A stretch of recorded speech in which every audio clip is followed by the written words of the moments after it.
So good morning students.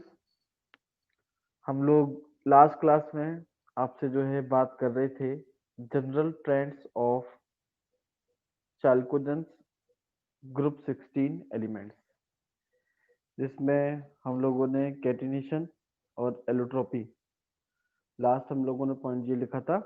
आज हम लोग ऑक्सीडेशन स्टेट और इनकी कुछ केमिकल प्रॉपर्टीज जो है आपसे डिस्कस करेंगे।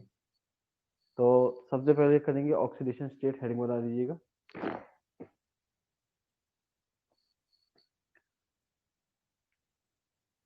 ऑक्सीडेशन स्टेट देखो कुछ इस तरीके से हम लोगों ने ग्रुप 15 जो है वहां भी डिस्कशन किया था कि अगर जनरल कॉन्फ़िगरेशन है NH2 NP4 और ऑक्सीजन के अलावा बाकी सब में ND0, ऑक्सीजन जो है आपका रिप्रेजेंटेटिव एलिमेंट है जो कि एनोमेलस बिहेवियर जो है उसे शो करता है, क्योंकि उसके पास में वैकेंट डी ऑर्बिटल्स नहीं होते। और अगर वैकेंट डी ऑर्बिटल्स नहीं है तो इसका मतलब ऑक्सीजन के अंदर ये जो मैंने लिखा है ND0 डी सबशेल नहीं होगा, बाकी सबके अंदर होगा। तो अगर यहाँ आप गौर फरमाएं तो NH2 NP4 इसके अंदर टोटल आपको दो ही अनपेयर्ड इलेक्ट्रॉन्स देखने को मिलेंगे। अब ये दो अनपेयर्ड इलेक्ट्रॉन्स हैं, तो या तो ये एलिमेंट दो इलेक्ट्रॉन्स को गेन कर ले और उसके ये दो अनपेयर्ड इलेक्ट्रॉन्स पेयर्ड हो जाए, तो उस कंडीशन में ये -2 ऑक्सीडेशन स्टेट दिखाएगा, जो कि इन सब की कॉमन ऑक्सीडेशन स्टेट है, क्योंकि दो इलेक्ट्रॉन गेन करने के बाद ये नोबल गैस कॉन्फ़िगरेशन को अटेन कर लेते हैं। पर सबसे ज्यादा स्टेबल -2 ऑक्सीडेशन स्टेट जो है वो ऑक्सीजन की होगी, क्योंकि ऑक्सीजन इन सब के अंदर सबसे ज्यादा इलेक्ट्रोनेगेटिव एलिमेंट है। और जैसा हमें पता है कि पूरे सारे एलिमेंट्स में ऑक्सीजन जो है उसकी इलेक्ट्रोनेगेटिविटी सेकंड नंबर पर आती है आफ्टर फ्लोरीन। फिर अगर ऑक्सीजन के अलावा बाकी और एलिमेंट्स की बात करें जिनके पास वेकेंट डी ऑर्बिटल्स पाए जाएंगे, तो लोअर ऑर्बिटल का इलेक्ट्रॉन जंप करके हायर ऑर्बिटल में जाएगा। जैसे कि NP4 था, इसमें से एक इलेक्ट्रॉन जंप करके जो है चला गया ND के अंदर। तो अब टोटल जो अनपेयर्ड इलेक्ट्रॉन आपको नजर आ रहे हैं वो हो गए 4। तो इस कंडीशन में जो ऑक्सीडेशन स्टेट है ये दिखाते हैं +4। और इसी तरीके से अगर NS2 इसके दो इलेक्ट्रॉन्स जंप करके हायर ऑर्बिटल में चले जाएंगे, तो अब टोटल आप देखेंगे कि अनपेयर्ड इलेक्ट्रॉन हो जाएंगे 6। और इस कंडीशन में ये +6 ऑक्सीडेशन स्टेट को दिखाएंगे। ठीक है, तो इनकी जो कॉमन ऑक्सीडेशन स्टेट है वो तो है -2, और -2 भी सबसे ज्यादा स्टेबल जो है वो ऑक्सीजन के लिए होगी। इसके अलावा ये +2 +4 +6 ये ऑक्सीडेशन स्टेट्स भी दिखाते हैं। ऑक्सीजन इनके अलावा भी -1 -1/2 +1 ये ऑक्सीडेशन स्टेट्स भी दिखाता है। ये हमने क्लास 11th में देखा था। चैप्टर था आपका रेडॉक्स रिएक्शन, जिसमें ऑक्सीजन 5 तरीके की ऑक्सीडेशन स्टेट दिखाता है। -2 को बोलते हैं ऑक्साइड, -1 को बोलते हैं परऑक्साइड, और -1/2 को बोलते हैं हम लोग सुपर ऑक्साइड। और बाकी +1 और +2 ये ऑक्सीडेशन स्टेट्स ऑक्सीजन दिखाता है जब ये फ्लोरीन के साथ जुड़ा हुआ हो, क्योंकि फ्लोरीन इकलौता एलिमेंट है जो ऑक्सीजन से ज्यादा इलेक्ट्रोनेगेटिव है। और बाकी सब जो है बेसिक ट्रेंड ही फॉलो करते हैं कि -2 +2 +4 और +6। हालांकि जो पीओ पोलोनियम है उसमें आपको +6 ऑक्सीडेशन स्टेट देखने को नहीं मिलेगी? कोई रीजन बताएगा कि पोलोनियम +6 ऑक्सीडेशन स्टेट क्यों शो नहीं कर रहा?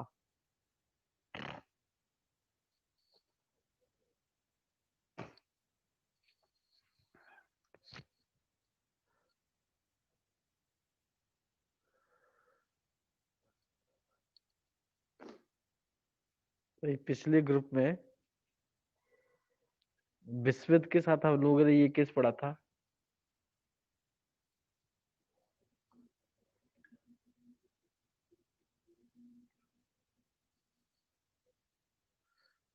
करो कमेंट।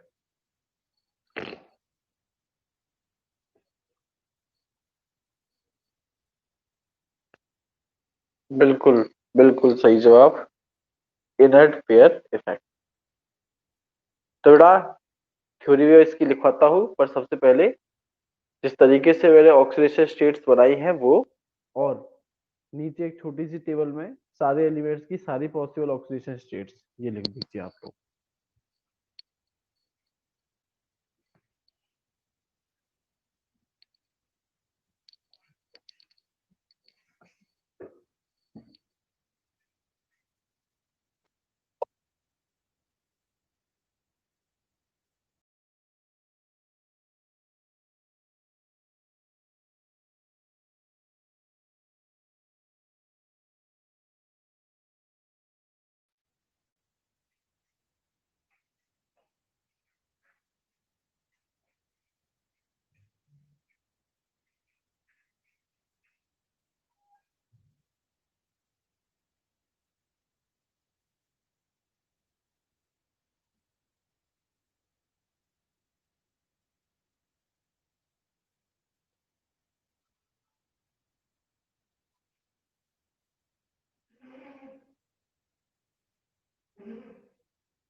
जब बना लो तो कमेंट कर देना डन।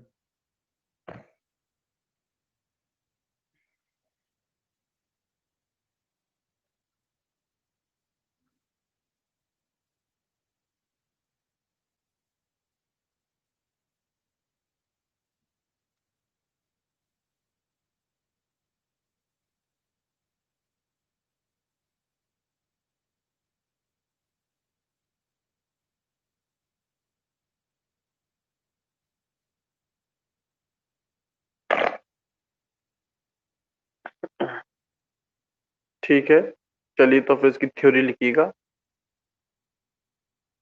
ऑक्सीडेशन स्टेट की थ्योरी लिखिए।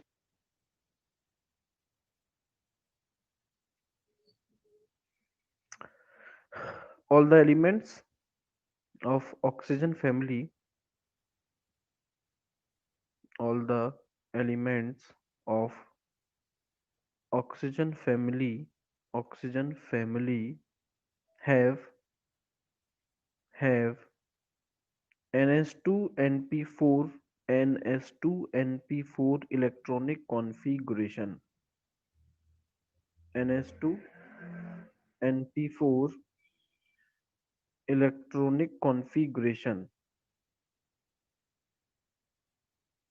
full stop.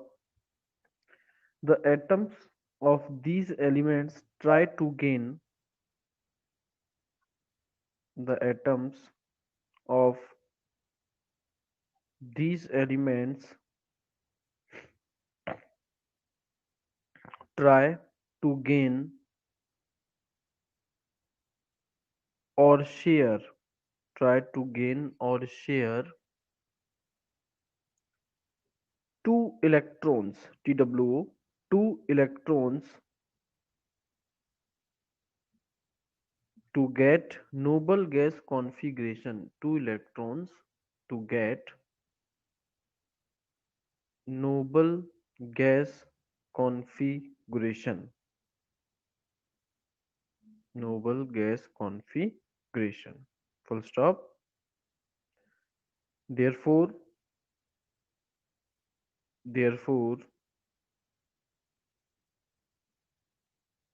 these elements show therefore these elements show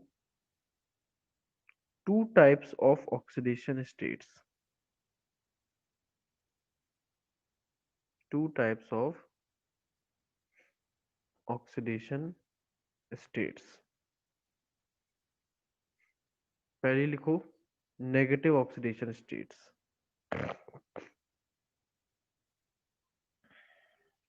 पहले लिखिएगा negative oxidation states.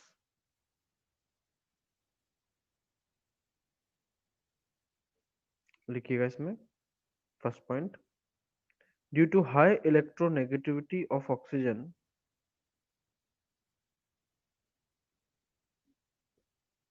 Due to high electronegativity of oxygen in its group in its group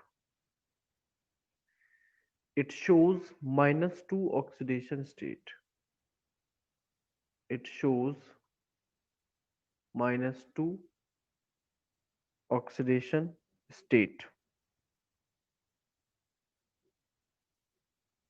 second point, अगला point लिखो इसमें, however a few exceptions where however a few exceptions where oxygen shows where oxygen shows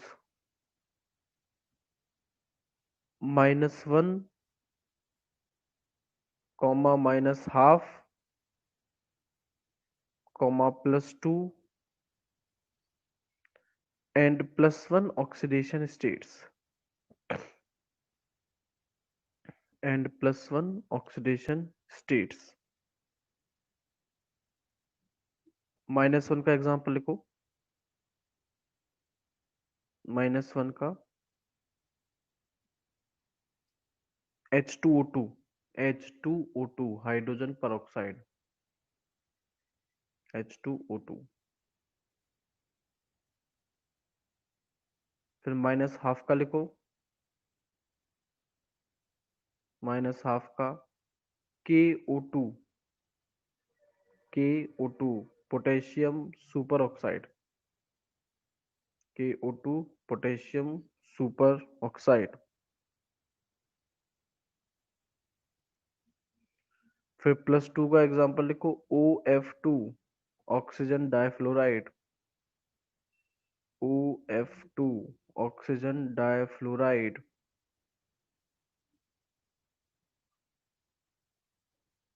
और आखिरी +1 का example है O2F2 oxygen मोनोफ्लोराइड। O2F2।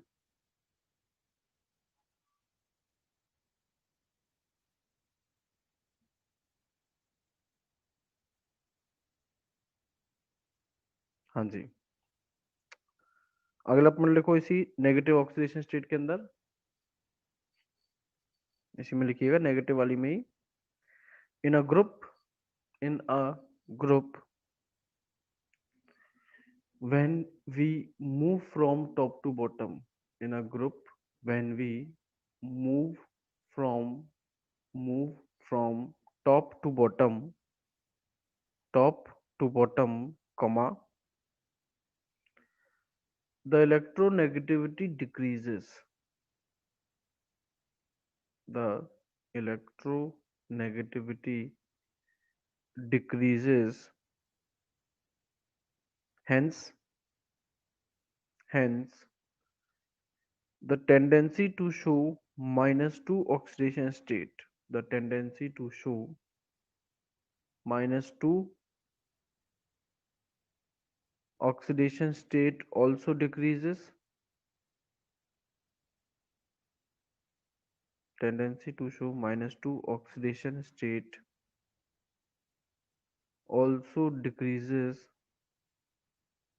also decreases, and and tendency to show higher +6 oxidation state increases, higher +6 oxidation state increases।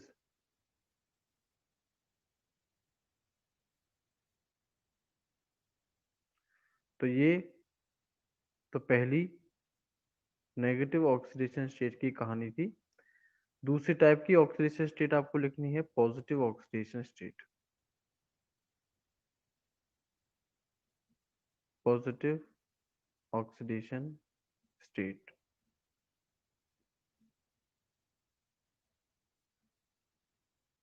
इसमें पहला point लिखिएगा, in oxygen family, in oxygen family, comma, other elements than oxygen, other elements than oxygen shows +2 +4 and +6 oxidation states, +2 +4 +6 oxidation state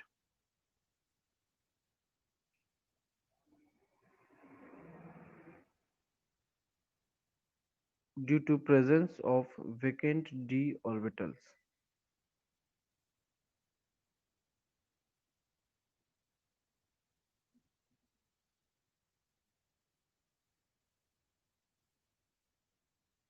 due to presence of vacant d orbitals, where s and p electrons, where s and p electrons,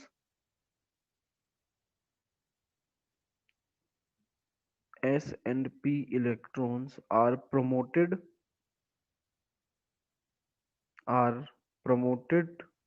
to d orbitals, are promoted to d orbitals,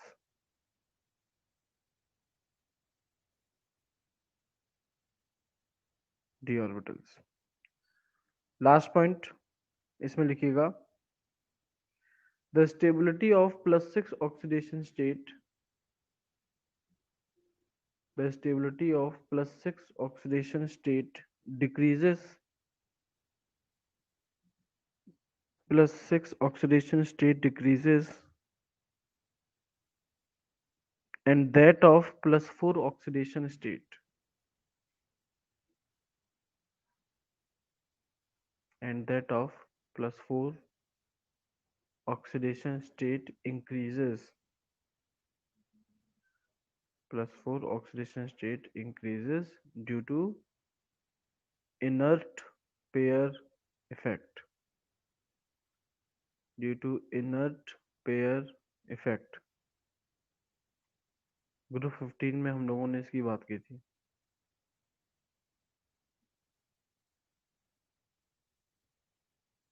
ठीक है, तो ये आपका oxidation state भी हो गया। General trends के बाद हमारे पास करने के लिए है इनकी केमिकल प्रॉपर्टी। तो आप लोग हेडिंग बता दीजिएगा, chemical properties of oxygen family. Chemical properties of oxygen family, जिसको आप एक तरीके से एनोमैलस बिहेवियर ऑफ ऑक्सीजन भी कह सकते हो।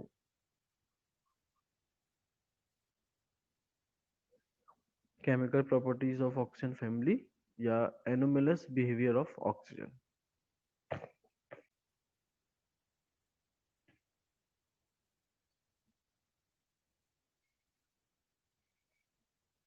तो ऑक्सीजन एनोमैलस बिहेवियर क्यों शो करता है, मतलब कि वियर्ड, मतलब कि बाकी के जो ग्रुप मेंबर्स हैं उनसे अलग प्रॉपर्टी क्यों शो करता है? क्योंकि भाई ऑक्सीजन की इलेक्ट्रोनेगेटिविटी उसके ग्रुप में हाईएस्ट है या लोएस्ट है? ऑक्सीजन ग्रुप में ऑक्सीजन की इलेक्ट्रोनेगेटिविटी हाईएस्ट है या लोएस्ट है?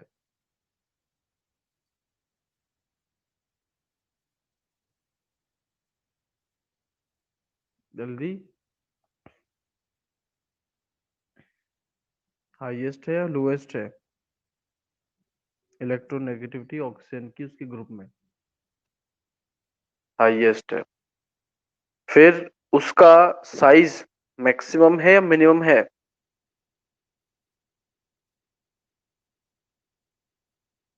ऑक्सीजन का साइज उसके ग्रुप में मैक्सिमम है या मिनिमम है? मिनिमम है। फिर आयोनाइजेशन एंथैल्पी, आयोनाइजेशन एंथैल्पी या आयोनाइजेशन पोटेंशियल उसके ग्रुप में ऑक्सीजन का हाईएस्ट है या लोएस्ट है? आयोनाइजेशन एंथैल्पी की वैल्यू हाईएस्ट है या लोएस्ट है ऑक्सीजन के लिए?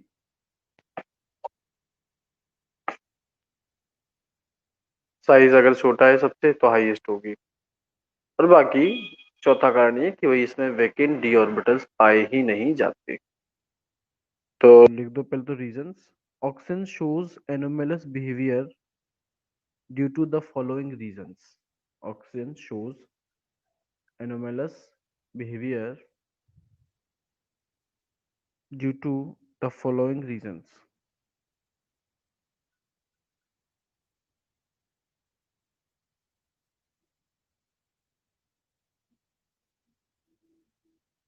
हाँ जी, पहला रीजन है smallest size in its group.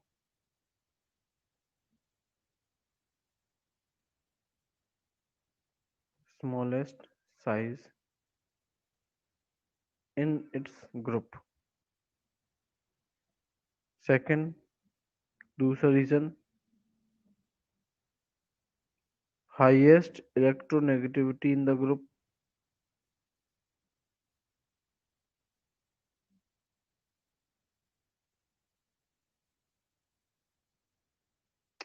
highest electronegativity in its group। तीसरा कारण, highest ionization enthalpy in the group।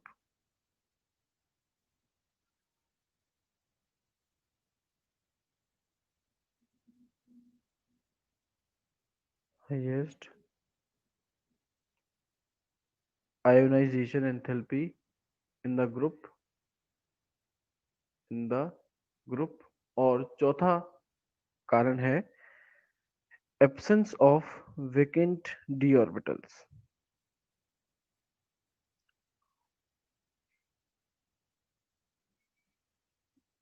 Vacant D orbitals.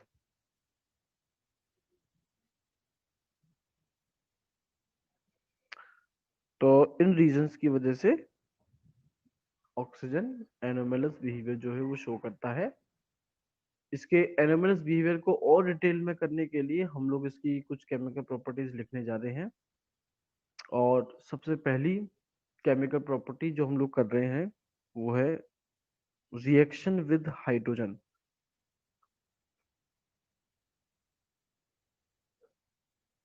Reaction with hydrogen.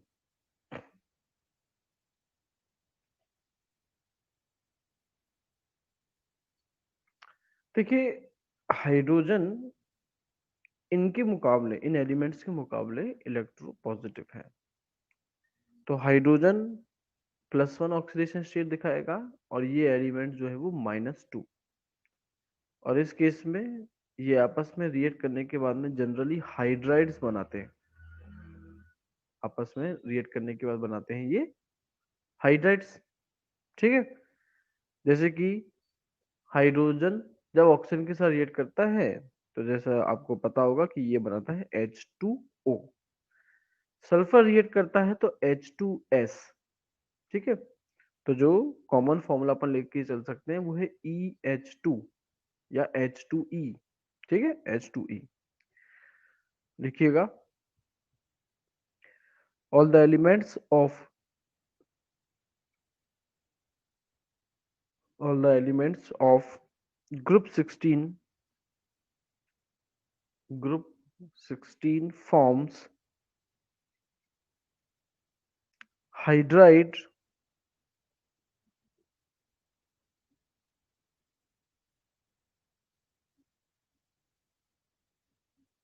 all the elements of group 16 form hydrides of formula H2E, of formula H2E, H2E। हाँ जी। अगला point लिखिएगा। अगला point,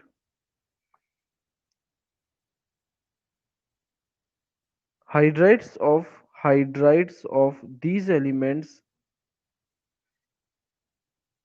hydrides of these elements are prepared by are prepared by directly directly reacting directly reacting directly reacting and by the action of and by the action of acids on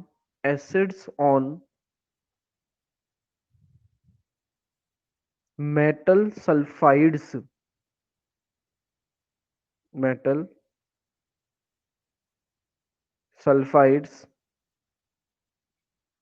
etc। तो या तो directly आप hydrogen के साथ इनकी reaction करवा दें या फिर आप जो है इनके सल्फाइड्स, जैसे कि मैंने लिया है FeS, इसका ट्रीटमेंट एसिड के साथ में करवा दीजिए जैसे H2SO4। तो उस केस में भी हमें इनके हाइड्राइड जो है वो मिल जाते हैं। दोनों रिएक्शंस लिख लो जल्दी से।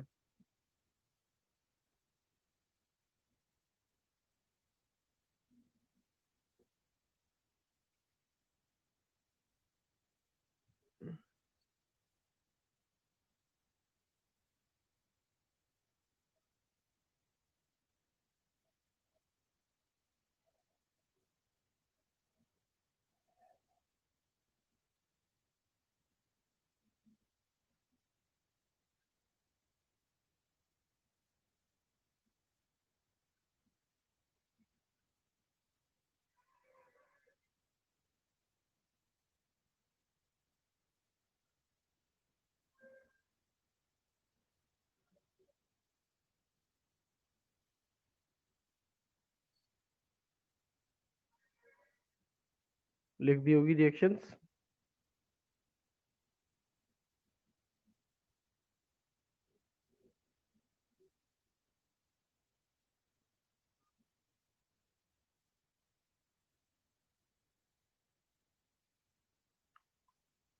हाँ जी। तो बच्चों हम लोगों को इन हाइड्राइड्स के बारे में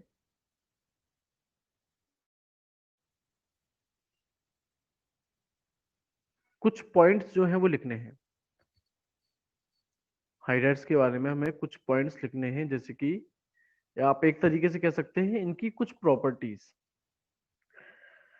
हाँ जी। तो सबसे पहले तो हम लोग करने जा रहे हैं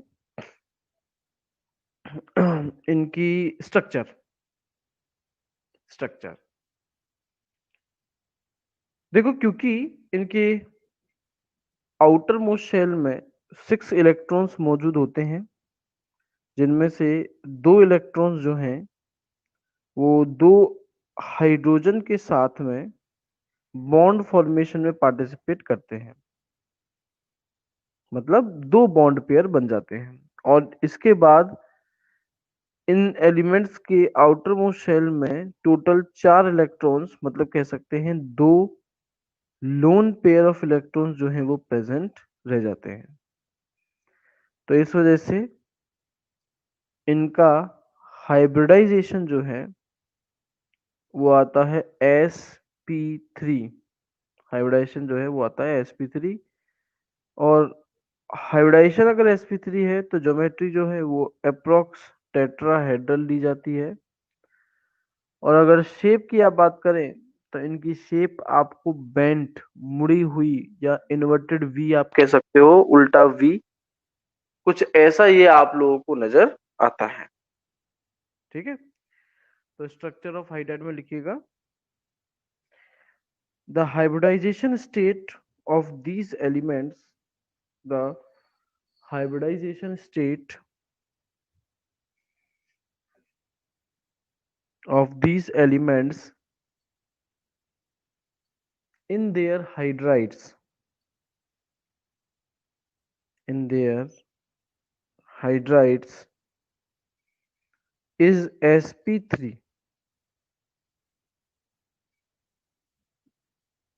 is sp3 due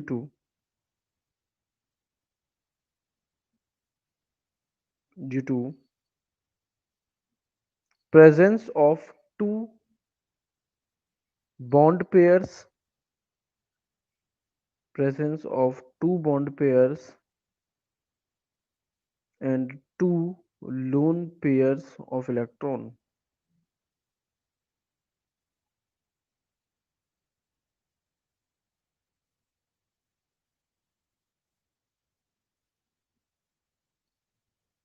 Presence of two bond pairs and two lone pairs of electrons.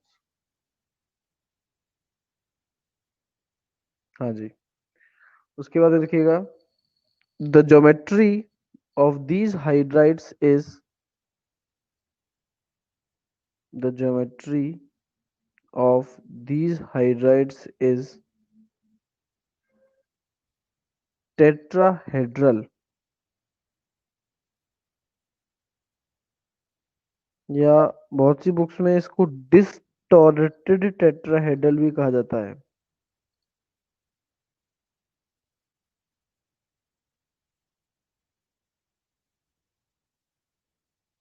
It's called tetrahedral.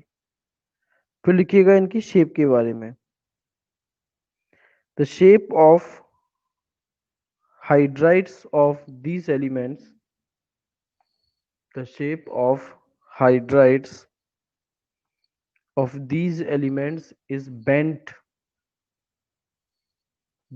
or angular, bent or angular।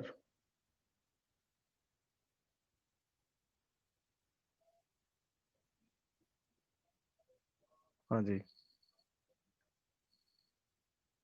आप लोग स्ट्रक्चर ड्रॉ कर लो इनकी हाइड्राइड्स का।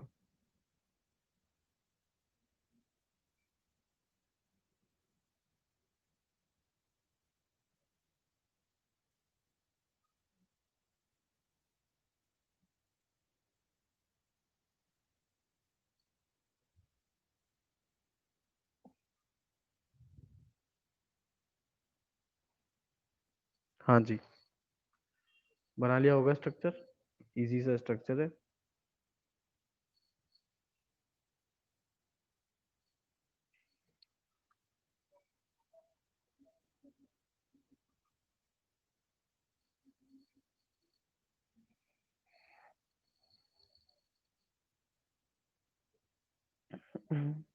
वैसे टेट्राहेड्रल ज्योमेट्री अगर आती है तो उसमें ideal bond angle 109 degree and 28 minutes का होता है।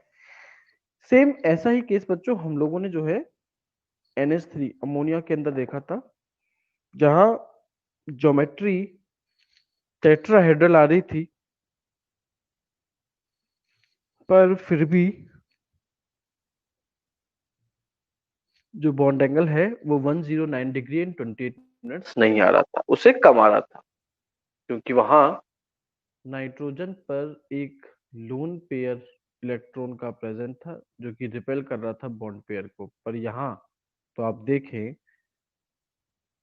जो आपका सेंट्रल एटम है उस पर दो लोन पेयर्स हैं, जितने ज्यादा लोन पेयर्स होंगे वो बॉन्ड पेयर्स को उतना ही ज्यादा रिपेल करेंगे, खुद से दूर भेजेंगे।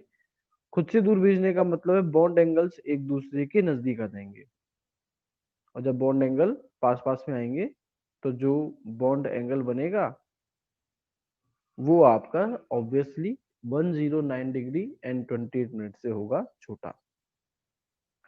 लिखिएगा, due to presence of two lone pairs of electrons, due to presence of two lone pairs of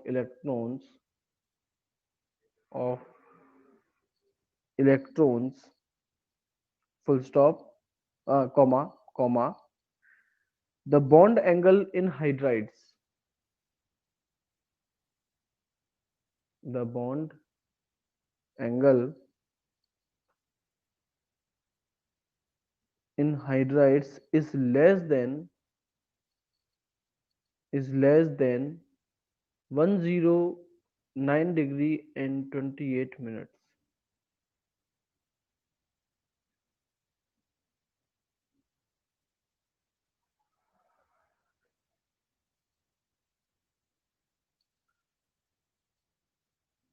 और आप लोगों को बच्चों एक छोटी सी टेबल फॉर्म में दिखाई दे रही होगी जहां मैंने इन सभी हाइड्राइड्स का बॉन्ड एंगल लिखा है। आप लोग भी बिल्कुल इसी तरीके से लिख दीजिए।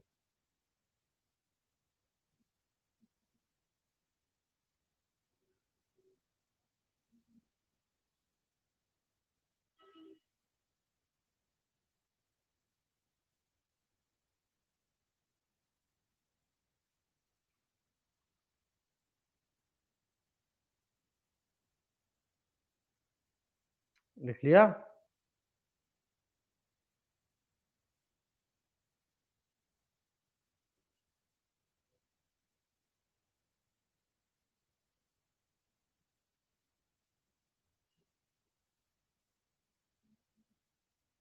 हाँ जी, तो बॉन्ड एंगल या फिर स्ट्रक्चर ऑफ हाइड्राइड्स के बाद में हम लोगों को करना है वोलेटाइलिटी, इनकी प्रॉपर्टी वोलेटाइलिटी। देखो, वोलेटाइल का मतलब है टू गेट इवेपोरेटेड, कि जब आपके किसी लिक्विड को एनर्जी मिलती है और वो एनर्जी इवेपोरेशन मतलब कि गैसेस स्टेट में कन्वर्ट हो जाए, तो ऐसे सब्सटेंस को आप वोलेटाइल सब्सटेंस कहते हो, और इनकी प्रॉपर्टीज को वोलेटाइलिटी कहा जाता है, वोलेटाइलिटी कहा जाता है। देखिए, जो वोलेटाइलिटी है वो डिपेंड इस चीज पर करता है कि इंटरमोलिकुलर फोर्सेस ऑफ अट्रैक्शन क्या है।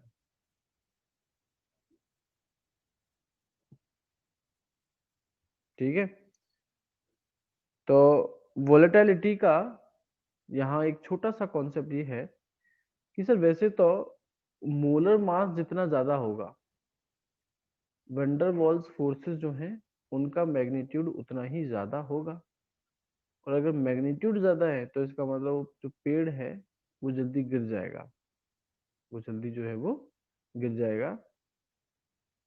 तो मोलर मास बढ़ जाने पर वैंडरवाल फोर्सेस बढ़ते हैं, और वैंडरवाल फोर्सेस अगर बढ़ते हैं तो इसका मतलब ये हुआ कि दो मॉलिक्यूल्स के बीच में अब स्ट्रॉन्गर फोर्सेस ऑफ अट्रैक्शन है, स्ट्रॉन्गर फोर्सेस ऑफ अट्रैक्शन है।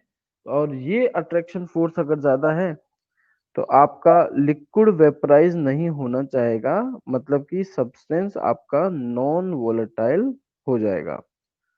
और वोलेटाइल सब्सटेंस वो बचे जो कि सच में ये जो सब्सटेंस आपको दिया गया है ये वोलेटाइल ही हो। वोलेटाइल का मतलब कि सेम, कि अगर आप इसे टेम्परेचर दे, एनर्जी दे, तो ये इवोपरेट हो जाए। बाकी के बचे हुए एलिमेंट्स में से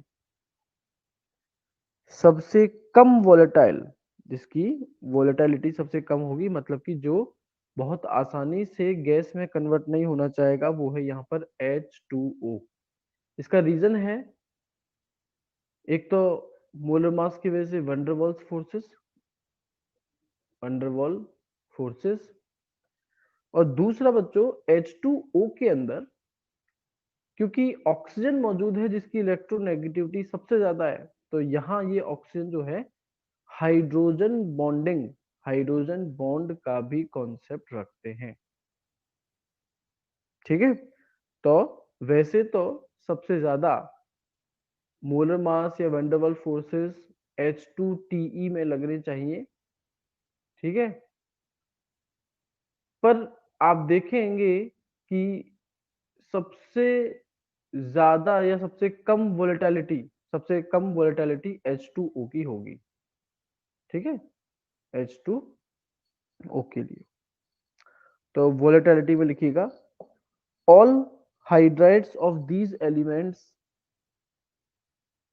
are volatile,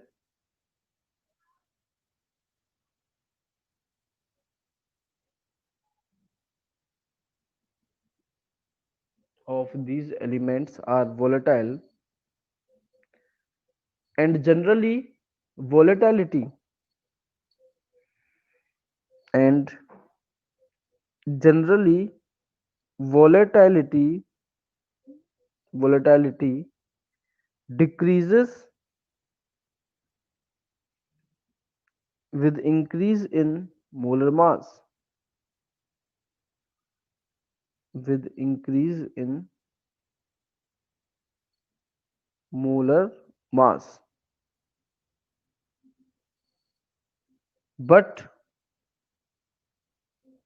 but due to presence of extra but due to presence of extra hydrogen bonds,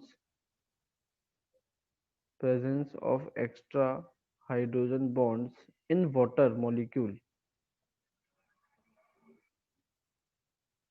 in water molecule, comma,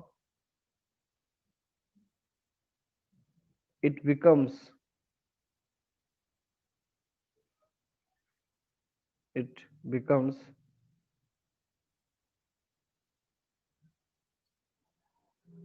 an exception, it becomes an exception and have have the least volatility, have the least volatility। और जो मैंने volatility का order बनाया है आप लोग भी वैसा ही बना दीजिए।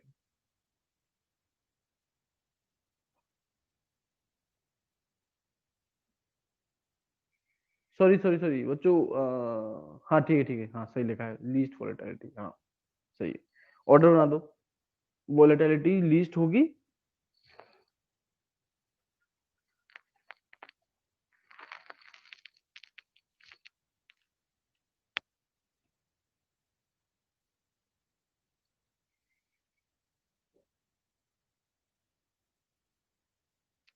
ऑर्डर बनाने के बाद आप एक नोट लिख सकते हैं।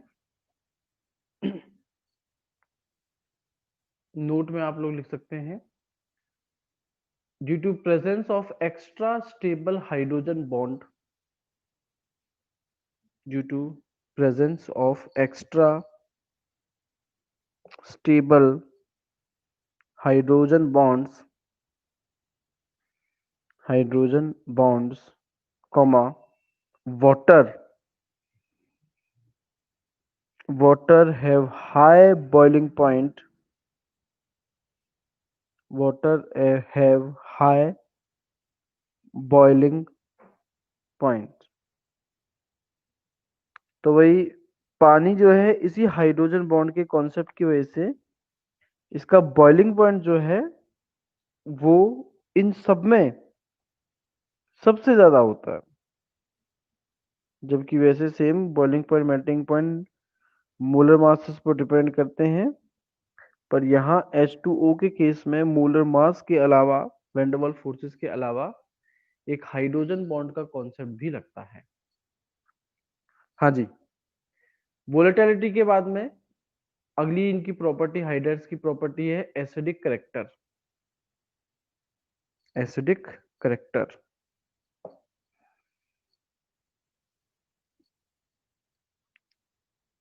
ये हाइड्राइड्स बॉन्ड क्लीवेज पर, बॉन्ड टूटने पर H प्लस आयंस रिलीज करते हैं। इसका मतलब वाकई में ये जो है एसिड की तरह बिहेव करते हैं। लिखिएगा एसिडिक करेक्टर के अंदर the hydrides of these elements are, the hydrides of these elements are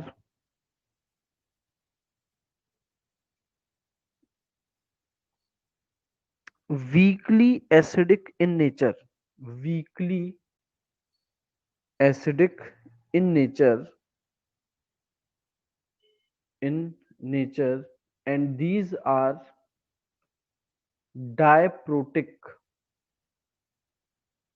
these are diprotic। डायप्रोटिक का मतलब है एक मॉलिक्यूल दो H प्लस आयंस को रिलीज कर सकता है। रिएक्शन लिखो एक, H2S gives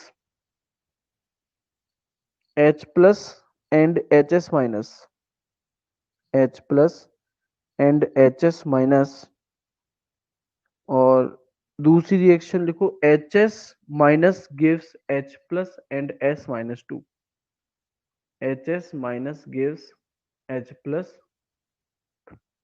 and S minus two, plus S minus two.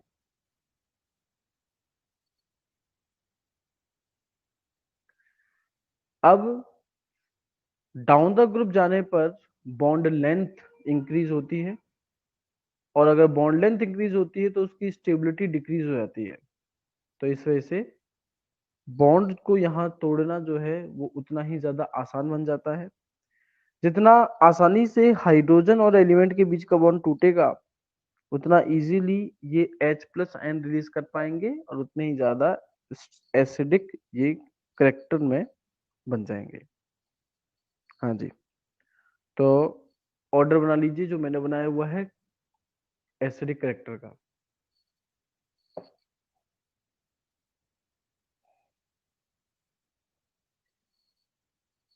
और इसका रीजन हो जाएगा जो H2TE सबसे ज्यादा एसिडिक है वो हो जाएगा minimum bond dissociation enthalpy. H2TE की बॉन्ड डिसोसिएशन एंथैल्पी मिनिमम है, सबसे कम है।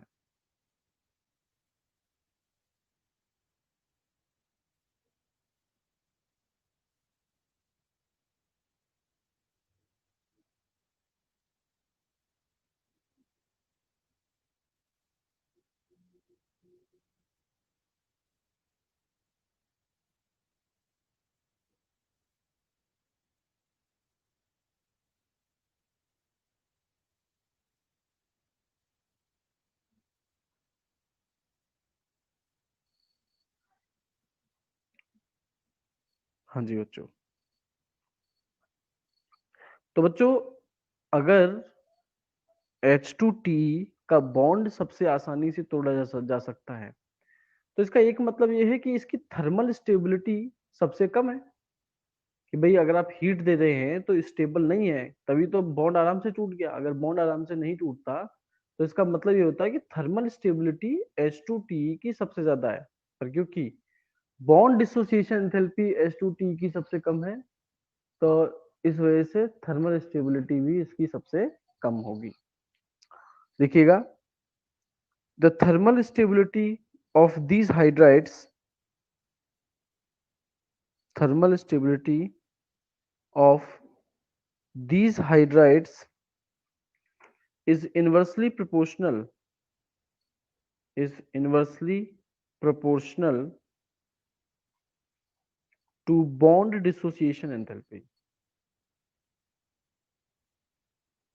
bond dissociation enthalpy। और जो थर्मल स्टेबिलिटी का मैंने ऑर्डर बनाया है वो भी आप लोग बना लीजिए।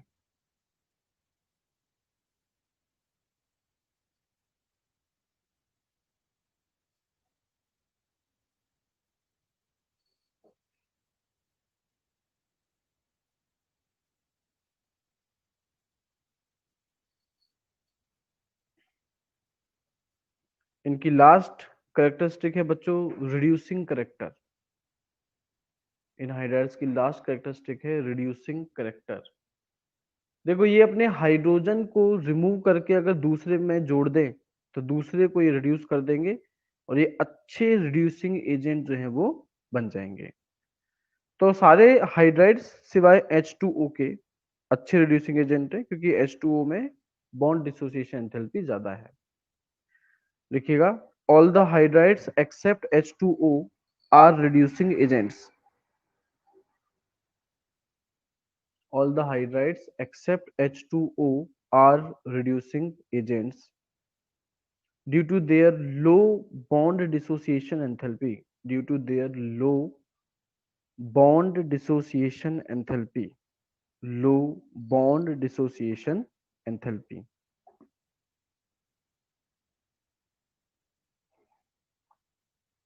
और जो ऑर्डर बच्चों आपने एसिडिक करेक्टर में लिखा है वही ऑर्डर फटाफट से रिड्यूसिंग प्रॉपर्टीज या रिड्यूसिंग करेक्टर में लिख लीजिए जल्दी से। और इसके साथ में ही हमारी आज की क्लास खत्म होती है।